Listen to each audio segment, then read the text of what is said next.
turkey for me. Turkey for you. But he brought out a message. Yeah. But your family members ain't looking at it just as food. Exactly. They said that's holy. Right. This is holy food. We got this because we thanking white man Jesus. We got this food. To you, you just want to eat. Right. Read on. Go ahead. What verse you at? 9. Come on. But take heed. Now here's the point about eating Thanksgiving. Come on. Lest by any Read means, again. But take heed, lest by any means this liberty of yours become a stumbling block to them that are weak. What does that mean? There's a liberty. What it's saying is that this liberty that we have in Christ. What's the liberty? The liberty is the freedom that we know in Israel. We keeping the commandments. Something else. He already said it. Something else that deals with the knowledge that you got. Oh, that we have the knowledge of What? the commandments. Nope. Phil. Knowledge of the idols. What about the knowledge of the idols? Oh, that's right. It's good you asking that. Joel. You know the meats offered to idols are nothing. Right. He says that is knowledge. The meats offered to idols is nothing. These idols is make-believe BS. It's garbage. It's nothing. But he says, but take heed, lest by any means this liberty of yours, because you got this knowledge, become a stumbling block to them that are weak. Now you might not understand it. We got to get a scriptural understanding. Go to Maccabees, 2 Maccabees 6. I'm going to show you in the scriptures where this came to pass. Where your liberty could become a stumbling block to other Israelites. 2 Maccabees 6 and 6. And I think that's the best example you can give the one you're about to read. 2 Maccabees 6 and 6. We're going to read 6 through 9, then I'm going to jump to 18. This is during the Greek occupation, when the Greeks came against us. Come on. 2 Maccabees 6 verse 6? Yep. 2 Maccabees 6 verse 6. Neither was it lawful for a man to keep Sabbath days or ancient feasts, or to profess himself at all to be a Jew. So it was against the law to call yourself an Israelite. It was against the law to keep the feast of God. Come on. And in the day of the king's birth. And in the day of the king's birthday, for you birthday want to keep us. Come on. Every month they were brought by bitter constraint. They forced us by bitter constraint to eat of the sacrifice. to eat sacrifices. Come on. And when the feast of Bacchus was kept, The feast of Bacchus is Bacchanal, that you so-called West Indians keep. Bacchus, the god of orgies and wine. That's why on every Labor Day, every carnival they call, what's them babies they call? Carnival baby. Carnival babies. Because the women get pregnant by men that are not their husbands. Carnival, Bacchanal, Bacchus, the Greeks call it. Come on. and again, in the day of the king's birth, every month they were brought by bitter constraint to eat of the sacrifice. So no, we don't celebrate birthdays. Birthdays was of the heathens. They forced us to celebrate these things, right? And when the feast of Bacchus was kept, the Jews were compelled to go in procession to Bacchus, carrying ivory. Come on. Moreover, there went out a decree Listen good. There went out a decree to the neighbor cities of the heathen, by the suggestion of Ptolemy, against the Jews, that they should observe the same fashions and be partakers of their sacrifice. So what was this law? That we should what? Who knows? I'm off. Integrate. Something else. It's integrate, but yes, you're right. But something else pertaining to today. This, yes, That's talking about the food and the idols. The eating of the food. right. They established feast days for us to keep. Remember, they made it against the law to keep God's holidays. They said, you got to celebrate what we celebrate. That's why I mentioned Bacchus. Just like in today, they forced, how could, what, none of the North American Indians or none of the Latinos had holidays? Yes, they did. Why they all celebrate Thanksgiving? Why they all celebrate Christmas? Because of what we're reading here. They forced us, just like they did in the past, to keep their days. Read on. Verse 9. 9. And whoso would not conform himself to the manners of the Gentiles should be put to death. Then might a man have seen the present misery. They killed us if they saw that we didn't observe their holidays. They murdered us. That's the history that most blacks and Latinos don't know. Because what they did in this time, America did it as well. America did the same thing. Now jump down to verse 18. I'm going to get to the point of this thing. Verse 18. Eleazar, one of the principal scribes, an aged man, and of a well-favored countenance, was constrained to open his mouth to eat swine's flesh. So they were forcing this older brother to eat pig feet. That's right, I said it. Pig's feet. Y'all know what that is. You dip it in some vinegar. It tastes good. Cow, what is it? Pig's feet? Pig's ears? Pig's snout? Chitlins. Thank you. That's chitlins. Long jaws.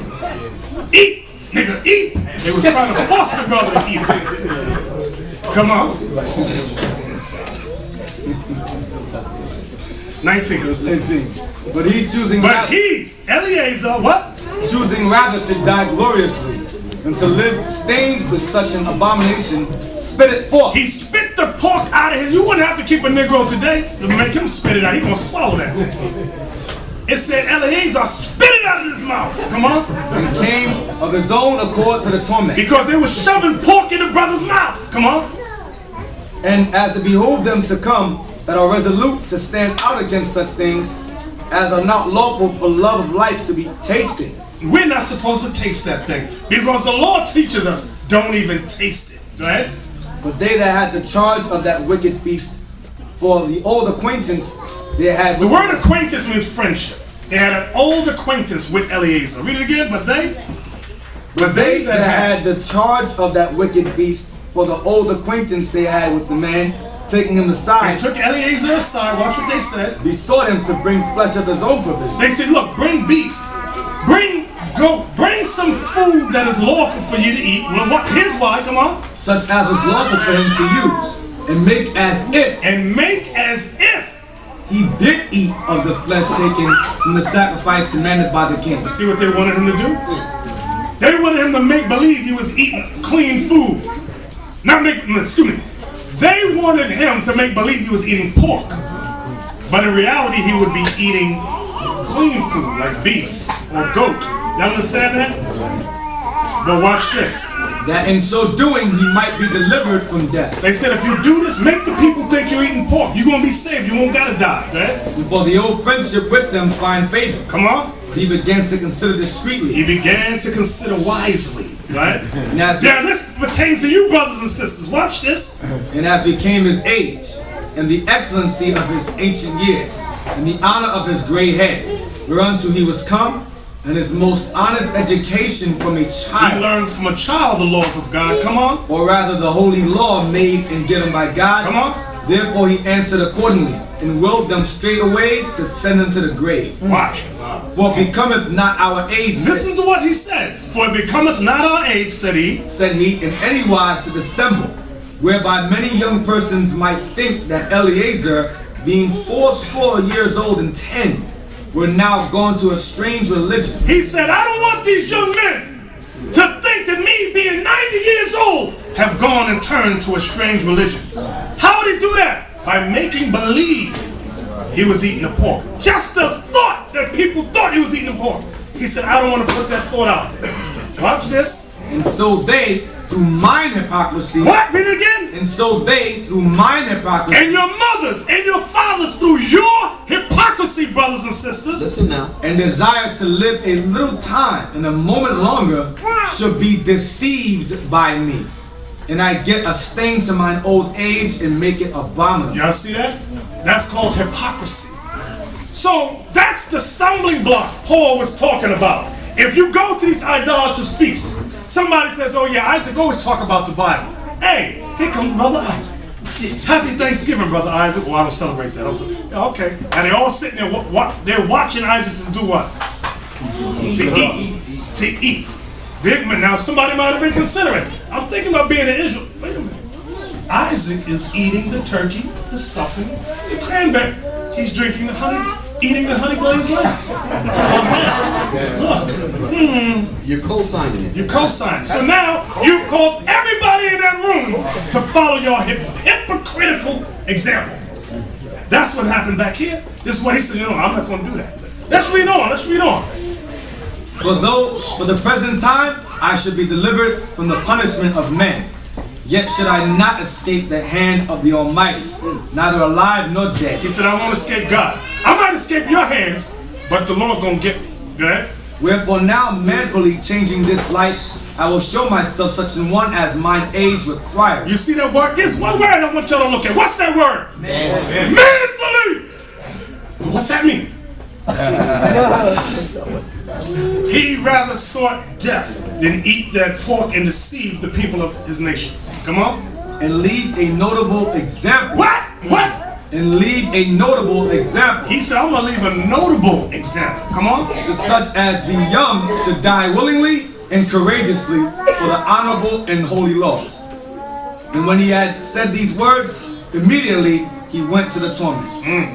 Come on. They that let him changing the good will they bear him a little before unto hatred. So that little friendship they once had, acquaintance, turned to hatred. You don't want to eat this pork and celebrate Bacchus, now we hate you. That's the hatred that y'all get at home with your families.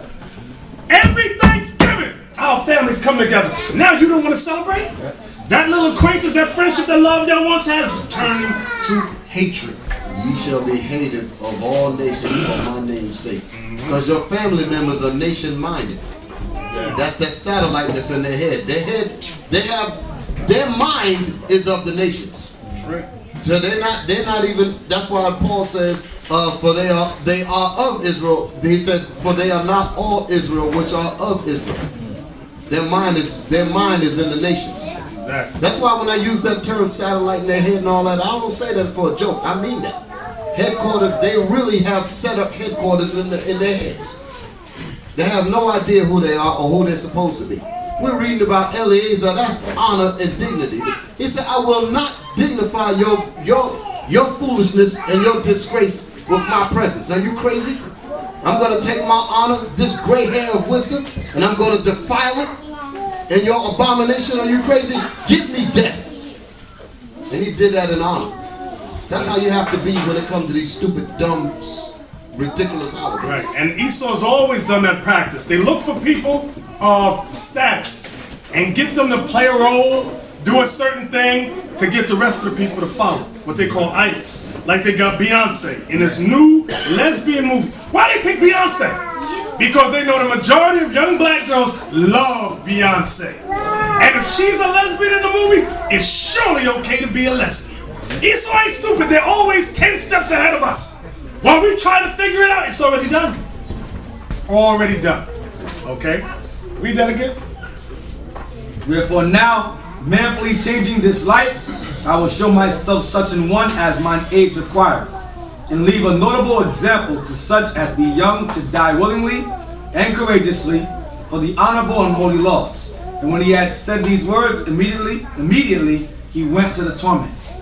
They that let him changing the good will they bear him a little before into hatred, because their aforesaid speeches proceeded as a thought from a desperate mind. Come on. But when he was ready to die with stripes, he groaned and said, it is manifest unto the Lord that have the holy knowledge that whereas I might have been delivered from death, I now endure sore pains in body by being beaten. But in soul am well content to suffer these things, because I fear him.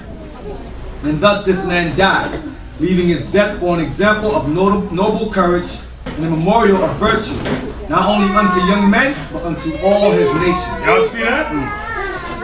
That's some honor right there. That's something our people have not learned yet. That's what we're learning. That's what we got to apply in our lives to be that example. Let's go back now to what Paul was talking about in 1 Corinthians 8. Now we should have the thought. 1 Corinthians 8 verse 9. 1 Corinthians 8 verse 9. But take heed, lest by any means this liberty of yours become a stumbling block to them that are weak. So do y'all, Hananiah, explain it now. I'm writing something down. Okay, Zephaniah, explain it.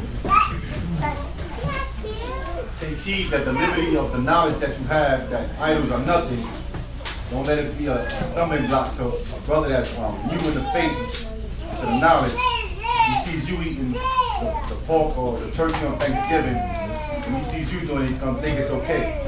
Right. Let's forget the pork, because we know ain't about pork.